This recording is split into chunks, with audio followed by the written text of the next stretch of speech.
Hi everyone, this is Peter here. I hope you're all having an amazing day. It's finally nice and sunny here in Melbourne and I went out to capture a few birds at the local nature reserve. I'm hoping to do a full bird photography vlog either this or the next week and take some pictures of seabirds at the marine sanctuary. In this compilation video, I will show you my most recent images and those that I took over the last few weeks with my Canon R7 and the EF 100 to 400mm telephoto lens. I absolutely love this setup. The results have been exceptional considering the price of this camera body. If you want to know how I set up my Canon R7 for bird photography and wildlife photography in general, then feel free to check out this tutorial after, in which I will show you step by step how I customize the R7. Anyway, let's have a look at those shots now.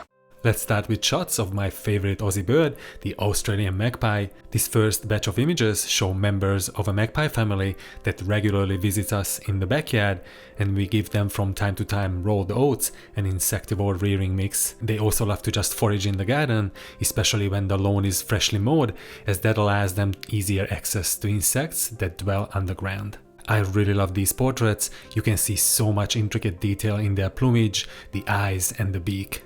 Sometimes they are accompanied by other native birds. They usually form pairs with noisy miners, which you can see here on the left, perched on the fence. These next three in-flight captures were also taken in the backyard. I really love the eye contact in the last two of the matriarch we call Haggy. This following shot shows a young adult male that showed off its acrobatic skills while catching a ball of bombaroo. I also included a couple of portraits of Alex with a friendly magpie at the local reserve. He started a small channel just about magpies, so please subscribe to him if you love these fascinating birds. I will leave a link in the description. Our next series of images are of little corellas. We had huge flocks here several weeks ago, but there haven't been as many in our neighborhood lately.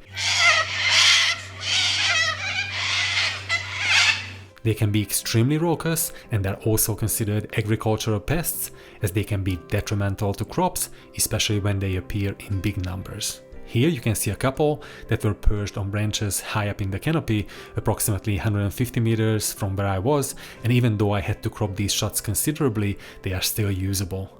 The 32.5 megapixel definitely helps. The last two shots show a juvenile being fed. Here's a short clip as well, which I took in our very own backyard.